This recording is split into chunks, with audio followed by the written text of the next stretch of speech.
ભગવાનના 24 અવતારોનું વર્ણન આવે છે. ભગવાનના કયા કયા અવતાર છે? 24 અવતાર છે. ભગવાનના 24 અવતારોનું વર્ણન આવે છે. એમાં મુખ્યત્વે એ અવતારોની અંદર કપિલ ભગવાનનો અવતાર આવે છે. કપિલ ભગવાન અને દેવહૂતિ માતા. ને એમાં મુખ્યત્વે દત્તાત્રેય ભગવાનનો જન્મ થાય છે. બોલીએ શ્રી દત્તાત્રેય ભગવાન કી જય. કપિલ મુનિ અને દેવહૂતિ માતાનું આખ્યાન આવે છે. સિદ્ધપુર ક્ષેત્રે આપણે બિંદુ સરોવર, જ્યાં અંદર માતાનું શ્રાદ્ધ કરવાથી આપણી માતાને મોક્ષ મળે છે. ત્યાં આગળ કપિલ મુનિ અને દેવહૂતિ માતાનો આશ્રમ છે. બિંદુ સરોવર નામ પડ્યું. અશ્રુની બિંદુ, જે અશ્રુ પડ્યા અને અશ્રુમાંથી જે બિંદુ પડ્યો, આંસુનું જે ટપકું પડ્યું, એનાથી જે સરોવરની રચના થઈ, માટે સરોવરનું નામ શું પડ્યું? બિંદુ સરોવર. માતા દેવહૂતિને ઘર આંગણે, કપિલ મુનિને દેવહૂતિના આંગણે પરીક્ષા કરવા માટે બ્રહ્મા, વિષ્ણુ અને મહેશ આવે છે. માતાને કહે છે ભિક્ષાન દેહી, ભિક્ષાન દેહી. માતા, અમને ભિક્ષા આપો, અમે 3 દિવસથી ભૂખ્યા છીએ. ભક્ત અને ભગવાનનો સંવાદ થાય ને એટલે ખબર પડે કે ભક્તિ કેટલી ચરણ સીમા ઉપર છે. ભિક્ષાન દેહી, ભિક્ષાન દેહી. ભિક્ષા ગ્રહણ કરવા માટે આવ્યા છે. કોણ? બ્રહ્મા, વિષ્ણુ અને મહેશ સાધુનો વેશ લઈને. ત્યાં આગળ દેવહૂતિ માતાને કહે છે ભિક્ષા પ્રદાન કરો, પણ કેવી રીતે?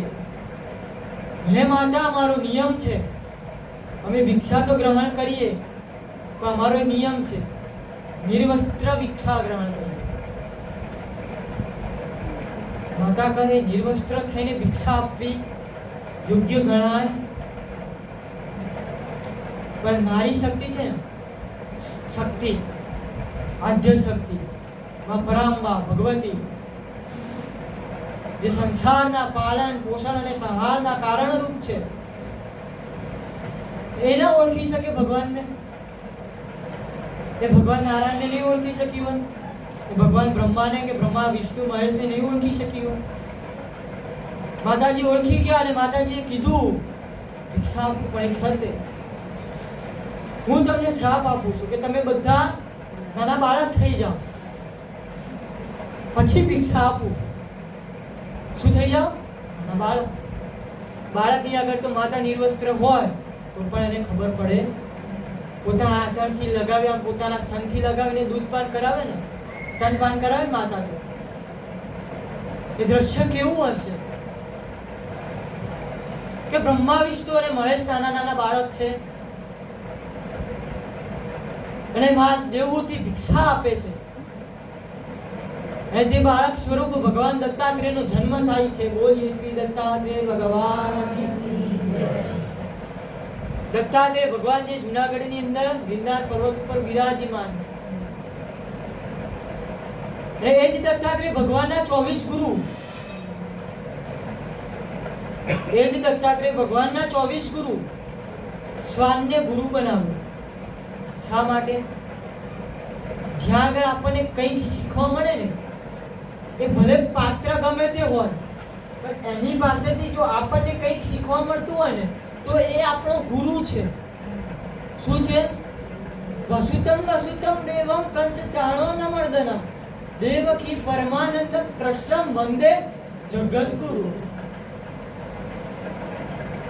આ જગતની અંદર જેટલા સાધન છે ને, જેની અંદરથી આપણને કંઈક સારા ગુણ શીખવા મળે, એ આપણા ગુરુ છે. ભગવાન દત્તાત્રેય શ્વાનને ગુરુ કર્યા છે, કારણ કે એની અંદર વફાદારી છે. શ્વાનની અંદર શું હોય? વફાદારી. એવી રીતે ભગવાન દત્તાત્રેય 24 ગુરુઓની રચના કરી છે, તેનો બોર્ડ આપ્યો છે. અને ભગવાન દત્તાત્રેય જૂનાગઢની અંદર બિરાજમાન છે. 24 ગુરુઓની આપણને વ્યાખ્યા આપી કે કંઈક આપણને જેની અંદરથી કંઈક શીખવા મળે ને, સારું જ્ઞાન. એ ગુરુ પણ 2 પ્રકારના હોય હો. એ 24 કયા બોલો? આપણા ગુરુ પણ 2 પ્રકારના હોય. આપણા ગુરુ પણ 2 પ્રકારના હોય છે. કયા પ્રકારના? સારા ગુરુ પણ હોય, ખરાબ ગુરુ પણ. ગુરુ બે પ્રકારના હોય. ગુરુ બે હતા. કયા? બૃહસ્પતિ અને શુક્રાચાર્ય. બૃહસ્પતિ હતા એ દેવતાઓના ગુરુ થયા, એ શુક્રાચાર્ય દાનવોના ગુરુ થયા. હવે આપણા કર્મના આધીન આપણને ગુરુ મળે. આપણા સારા કર્મ હશે ને તો બૃહસ્પતિ જેવા સારા ગુરુ મળશે. અને જો આપણા કર્મ ખરાબ હશે તો શુક્રાચાર્ય જેવા દાનવોના ગુરુ મળશે. હવે એ આપણા કર્મ ઉપર ડિપેન્ડ કરે કે આપણને કયા ગુરુ મળે છે. બે ગુરુ મળ્યા. સારા કર્મના કારણે બૃહસ્પતિ, એ ખરાબ કર્મના કારણે શુક્રાચાર્ય ભગવાન. ગુરુ બે પ્રકારના હોય. કયા અપનાવવા ને એ આપણા હાથમાં છે, પણ એ અપનાવવા માટે પણ એ માર્ગ ઉપર ચાલવું પડે. પહેલા જ કીધું કે હરિનો માર્ગ ચાલ્યો છે હા તમારે હળવે હળવે હાલવા માંડ. હરિનો માર્ગ ચાલ્યો ને આપણા કર્મ ઉપર આધારિત કરે છે કે આપણે કયા ગુરુ મળે. સારા કર્મ કરશો તો સારા ગુરુ મળશે, બૃહસ્પતિ જેવા જે દેવતાઓને મળે. ખરાબ કર્મ કરશો તો શુક્રાચાર્ય જેવા ગુરુ મળશે. સારું જ્ઞાન હોય ને એ બૃહસ્પતિ, ખરાબ વિચારો હોય ને એ શુક્રાચાર્ય. વિચારો એ જ યુગ છે, એ જ આપણો યુગ છે ને એ જ યુગ પરિવર્તન થાય. એ યુગ જ્યારે પરિવર્તન થાય ને જ્યારે ધાર્યું ના થાય, આપણું ધાર્યું ના થાય ત્યારે આ જીવાત્મા ભટકી જાય. સંસારમાં ભટકી અને અંતે મતી અટકી ગઈ. આ સંસારમાં ભટકી ભટકીને છેલ્લે મંતે અંતિ મતે આપી અટકી જાય. આપણે છે ને આજની ખબર નથી આપણને, અને આપણે કાલના પરમ દિવસના 100 વર્ષના બંગલા બાંધીએ. વિચારો આપણા કેવા હોય? 100 વર્ષની આપણી ફાઇલો પેન્ડિંગ હોય કે હજી મારે મારા દીકરા પરણાવવાના છે, એના દીકરા પરણાવવાના છે, એને આટલી પ્રોપર્ટી આપવાની છે, એનું આટલું આટલું હિસાબ આપણે બધી ફાઇલો તૈયાર કરીને રાખી છે. બધાએ રાખી છે, રાખી છે બધાએ. આમાંથી બધાએ ફાઇલો તૈયાર કરીને જ રાખી. પણ એ ફાઇલ સબમિટ થઈ છે કે નહીં એ કોને ખબર? 24 પેલા કયા ગુરુ હતા? એ જે ફાઇલ આપણી થઈ છે એ ફાઇલ કઈ અપડેટ? હું તમારા પ્રશ્નનો જવાબ આપીશ, પણ મારે જે કથા સુધી પહોંચવાનું છે ને એ કથા સુધી હું પહોંચી જાઉં. એ ફાઇલ કઈ હશે? એ ફાઇલ આપણી સબમિટ તો કરી દીધી. આપણે સંસારમાં આવ્યા, આપણી ફાઇલ સબમિટ થઈ ગઈ. સંસારમાં આવી ગયા આપણે, આપણી ફાઇલ સબમિટ થઈ ગઈ. એ ફાઇલ ભગવાને સ્વીકારી છે કે નથી સ્વીકારી? જે નોકરી માટે આપણે એપ્લાય કર્યો હતો એ નોકરી આપણને મળી છે કે નથી મળી એની ખાતરી કઈ રીતે થાય? પરીક્ષિત મહારાજની બીજા દિવસની કથા આ જ શીખવે છે કે 7 દિવસની આપણને જે ડ્યુટી મળી છે ને હરિનું નામ લેવાની, એ ડ્યુટી આપણને મળી છે. તે ડ્યુટી પૂરી નિષ્ઠાથી કરવી પડે. પણ આપણે કરતા પૂરી શું, અધૂરી પણ અડધી પણ નથી કરતા. અડધીની વાત જવા દો, કલાકની પણ નથી કરતા. કલાકની વાત પણ જવા દો, અડધો કલાકની પણ નથી કરતા. કરીએ છીએ કોઈ આમાંથી જે ભગવાનને જે આપણને ડ્યુટી, આપણને જે કિરદાર આપ્યું છે, જેને પૂરી નિષ્ઠાથી નિભાવ્યું હોય? કોઈ છે આ સંસારની અંદર સાધન કે કોઈ એવો મનુષ્ય કે જેને પોતાનું કિરદાર પૂરી નિષ્ઠાથી નિભાવ્યું હોય? કોઈ નથી. અને તે નિભાવી શકતા નથી. આપણે નિભાવી પણ નથી શકતા. કારણ કે જે નિભાવવાનું હતું ને આપણે નથી નિભાવતા. કારણ કે જે જગ્યાએ આપણી નોકરી હતી તે નોકરી છોડી આપણે બીજી જગ્યાએ જતા રહ્યા. આપણે જે રસ્તા ઉપર મોકલ્યા હતા ને એ રસ્તો આપણે ભૂલી ગયા. આપણે રસ્તો ભૂલી ગયા માટે આપણે દુખી. આપણે તો કેવો રસ્તો જોઈએ?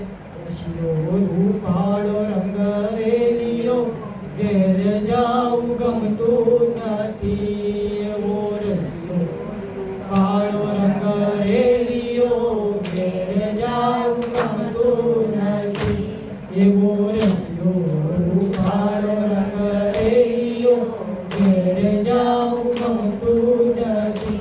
મારા માથે છે પાણીની વેલ રે, ઘેર જાવું ગમતું નથી. મારા માથે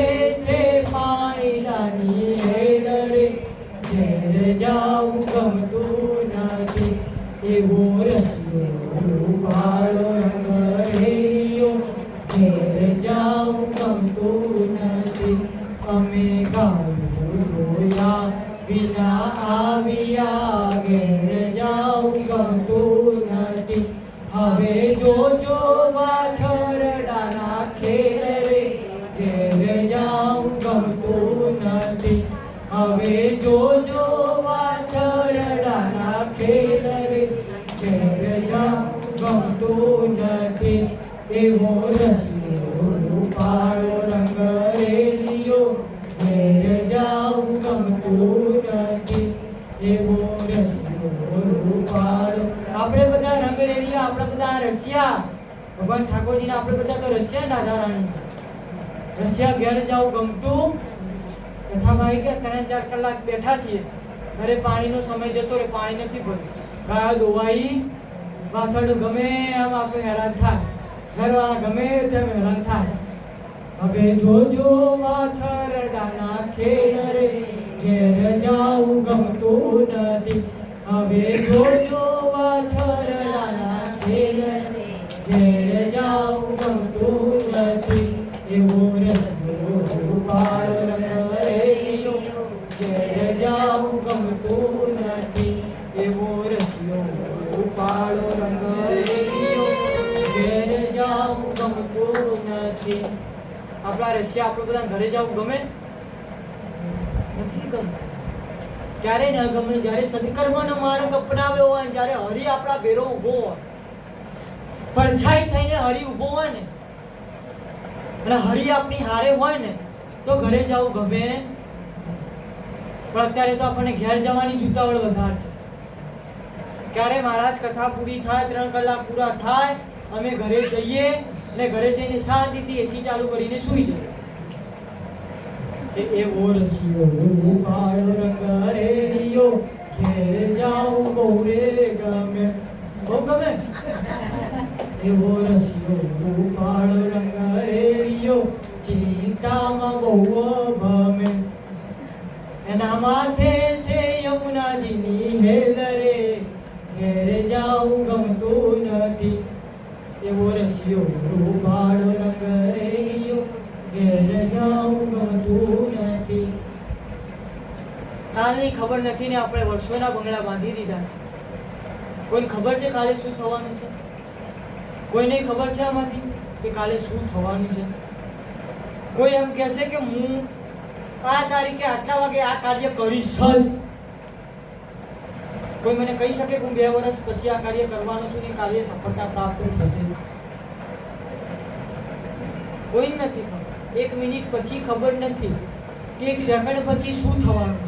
1 સેકન્ડની આપણને ખ્યાલ નથી, અને આપણે આપણી 7 પેઢીનો ખ્યાલ કરી દીધો. શું કરી દીધું? 7 પેઢીના વિચારો કરીએ છીએ, જ્યારે આપણની પાસે 7 સેકન્ડનો વિચાર નથી. 7 સેકન્ડ પછી શું થવાનું છે એનો ખ્યાલ નથી, અને 7 પેઢીના આપણે બંગલા બાંધીએ છીએ. કોણ જાણી શકે કાલને, સવારે કાલ